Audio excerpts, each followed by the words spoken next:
Qual que é o cálculo matemático para saber quanto tempo eu vou demorar para perder 10 quilos? Mas aí 1 quilo de gordura tem 8, 9 mil calorias, e aí com isso eu levo 500 de déficit. Tá, peraí, vamos lá então. Gosta de coisas nutricionais? Então clica no gostei, se inscreva no canal e vai lá nos comentários, porque tem o meu grupo do Telegram, onde vai ser feita a venda do meu curso online de nutrição no mês que vem, só lá no Telegram. Então corre lá e vamos trocar uma ideia sobre esses 10 quilos aqui. Galera, primeiro de tudo, perder 10 quilos de gordura é muito diferente de perder 10 quilos de peso total. Então eu sei que para alguns é muito batido, mas a vocês, né, gênios da era moderna, tem um pouquinho de paciência, porque às vezes cai alguém no vídeo que não sabe. E eu não posso fazer um vídeo que a pessoa sai daqui e não entendeu, porque aí eu não consigo dormir. Porque aí o burro da história sou eu, claro. Se você entra no vídeo e você sai sem entender, o burro sou eu, porque eu tô aqui para ensinar. Você não tem obrigação de aprender. Então você já vê que o curso tem qualidade, né? Meu compromisso é com o aprendizado.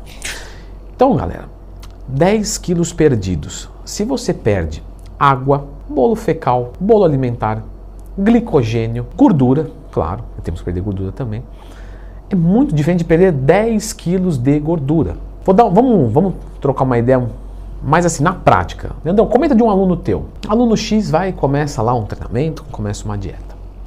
Na primeira semana, ele perde 3 quilos, vai. Não é muito incomum. Aí você vai dizer, tudo bem. Tem alguns que ficam preocupados. Estou perdendo massa muscular. Porque a gente sabe que mais ou menos 1 quilo por semana é uma média boa para a gente perder gordura corporal de uma maneira a preservar a massa muscular. Outros ficam felizes. Já foi embora 3 quilos. Matemática básica. 4 semanas, 12 quilos. Já cancelo a consultoria com o Leandrão, plano anual, faço só um mês e depois eu pego o dinheiro de volta e vou tomar de caipirinha para comemorar. Pensamento, né, perigoso. Esse daí vai dar mais problema que fio desencapado dentro do telhado quebrado num dia de chuva. Vamos entender o que aconteceu? Olha só. Tudo aquilo que eu expliquei, vamos ficar... Tá. Olha só, reduziu a comida. Uma semana. Se você reduziu o quanto que você come, vamos dizer que antes você comia 1,5 kg de alimentos por dia. E agora você tá, tô chutando uma besteira aqui, tá? E agora você tá comendo 1 kg de alimento por dia. Ou seja, você concorda comigo que todo dia entra meio quilo a menos de alimento? Então, o bolo alimentar que está no seu estômago durante todo o dia, ele já ficou menor. O bolo fecal, porque tem que ir para algum lugar. A proteína não vai para o músculo, Leandrão? Nem toda, né? Aí você forma um bolo fecal. Esse bolo fecal está dentro de você. E aí, isso pesa. Então, se você diminui a quantidade de comida, o bolo alimentar e o bolo fecal é menor. Então, isso já é peso na balança. Quando você reduz a quantidade de comida, você reduz a quantidade de sódio. Leandro, isso não é verdade, porque eu posso mandar uma colher de sal. Mas quem é o jumento que vai fazer isso? Não vai fazer. Então, normalmente a gente reduz a quantidade de comida e a quantidade de sódio. Até porque muitas pessoas já fazem essa associação e acham que tem que cortar o sal da dieta. Inclusive, já falei isso aqui no canal, tá? Lembra de procurar Leandro Twin, mais temas, sal, etc. Que você vai encontrar um vídeo aqui no canal. Então, você reduz a quantidade de sal da dieta, de sódio, etc. E isso tira o quê? Retenção de líquidos. Não é gordura. Mas numa brincadeira dessa, já foi 2 quilos. Aí você faz uma privação do carboidrato, certo? Que você diminui a comida. Então você entrou em déficit calórico. Qual que é o nosso estoque energético? Você vai dizer gordura. Tá, mas fala mais um. Não tem não, né? Não. Pilha que eu guardei no bolso. Não é isso não. Você tem o glicogênio muscular e o glicogênio hepático. Cadeias de glicose dentro do músculo e dentro do fígado. E aí, quando você tira o carboidrato da dieta, quando você reduz, você começa a buscar aí, porque você vai treinar, você não está vindo energia, eu já tenho energia estocada, uma coisa leva a outra e eu uso. E aí você perde o glicogênio muscular. O glicogênio muscular, ele tem uma capacidade de higroscopia, então ele puxa água para ele.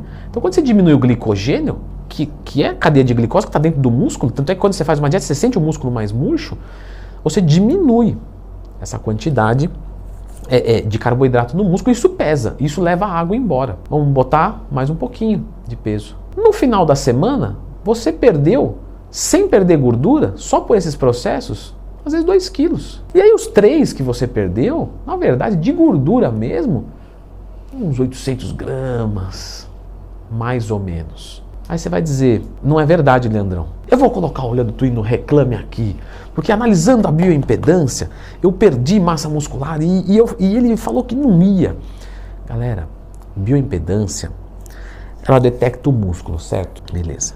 O que acontece? Presta atenção. Você está lá fazendo a bioimpedância e ela detecta quanto você tem de massa muscular. Em uma semana você perdeu meio quilo de massa muscular. Você não perdeu. Você não perdeu. Pô, Leandro, mas você é Deus mesmo. Você quer brigar com a máquina que me analisou. Lembra que eu falei que você perde glicogênio muscular? O glicogênio está onde? Dentro do músculo. Então você perde, mas você não perdeu fibrila, miofibrila. Você não perdeu miofibrila. Você perdeu o enchimento. É como se eu tivesse uma bexiga aqui e eu tirasse um pouco do ar dela. Então a bexiga está aqui, ela faz assim a bexiga. Tanto é que é a expressão que vocês mesmos, que nós mesmos usamos. Nossa, deu uma murchada. O músculo está mais flat. Então, a bexiga está aqui. Você perdeu o enchimento da bexiga. Mas você perdeu massa da bexiga? Não. Você perdeu o ar que está dentro dela. No músculo é a mesma coisa. Só que, se você passar uma fita métrica nessa bexiga, diminuiu os centímetros.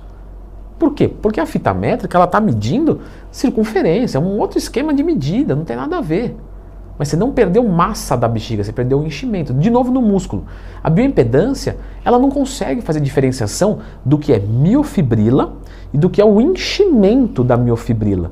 Então quando você abaixa o carboidrato, você perde glicogênio muscular e isso é apontado como perda de massa muscular, quando na verdade não é. Então quer dizer, a primeira semana ela pode ser muito frustrante, porque realmente você tira um peso grande do teu corpo, só que você perde glicogênio e aí você fica mais murcho, fica mais fraco e você fala, isso aqui não vai dar certo. Só que calma, porque na segunda semana isso está estabilizado. Na segunda semana você vai manter o bolo fecal alimentar porque você vai continuar comendo igual. A retenção de líquido está igual. O glicogênio muscular está igual. Aí você perde 1 quilo, mais ou menos. Então você perde tudo de gordura nessa semana. Por isso que a primeira semana você perde mais. Aí você vai na bioimpedância e você fala, estabilizou a perda de massa muscular. Não está perdendo nada. Você está fazendo direito, não está perdendo nada. É só a queda do glicogênio que é apontada ali. E realmente a primeira semana é frustrante na bioimpedância se você for fazer, porque como você perde glicogênio e massa muscular e perde gordura, às vezes o percentual fica igual, às vezes até sobe. Aí o cara fala, pô, mas eu tô me sentindo melhor, mas o percentual de gordura tá subindo, mas por causa de tudo, porque o percentual é em cima do peso total. Então tem toda uma inteligência por trás disso. Por isso que tem que ver o meu curso de nutrição aí nos comentários, o link pro Telegram. Olha só, na segunda semana eu vou perder só gordura. Fazendo direitinho, tá? Claro, um pouquinho de massa muscular pode perder, tá, gente? Pelo amor de Deus, tô falando de números grandes, não é relevante. Aí terceira semana, quarta semana. Então, quanto tempo eu demoro para perder 10 quilos de peso? Indivíduo que está muito obeso, às vezes perde em 1 mês, 1 mês e meio. Porque essa primeira semana, entre glicogênio, bolo alimentar, bolo fecal, retenção de líquido, às vezes é tanto que o cara come, é tanto sódio, que quando você acerta isso, na primeira semana vai embora 5, 6 quilos, tranquilo, rápido. Então às vezes demora 1 mês, 1 mês e meio, você perder 10 quilos. Agora, 10 quilos de gordura, a gente está falando aí, mais ou menos, pessoal, de 12 semanas. Mais ou menos 3 meses para a gente perder 10 quilos de gordura, preservando a nossa massa muscular. Porém, obviamente, quanto maior é a pessoa, porque às vezes pode ter alguém, sei lá, de mais de 150 quilos. Às vezes uma pessoa de 150 vai olhar e falar, nossa, eu vou perder 10 quilos de gordura em 3 meses. Não, você vai perder mais, porque você tem muito mais. Então você pode abrir um déficit calórico maior, você tem muito estoque, então você vai perder mais do que isso. Às vezes você vai perder 10 quilos de gordura 1 mês e meio, metade do tempo. Agora, vamos pegar agora uma menina. Leandrão, qual menina para eu pegar? Fala aí. Não, tô falando no exemplo, tarado. Vamos pegar uma menina que tem 1,60 m e tem 55 quilos. Ela nem consegue perder 10 quilos de gordura, razoavelmente falando. Ela vai para 45 quilos, ela vai desaparecer, ela vai demorar muito tempo para conseguir isso. O metabolismo dela é menor, ela já está num limite ali de peso. Então, cada pessoa, cada circunstância gera. Mas mais ou menos falando, 10 quilos de gordura 3 meses. 10 quilos de peso, a gente está falando de mais ou menos 2 meses. André, mas como é que eu faço para emagrecer com qualidade? Igual o Cariani fala.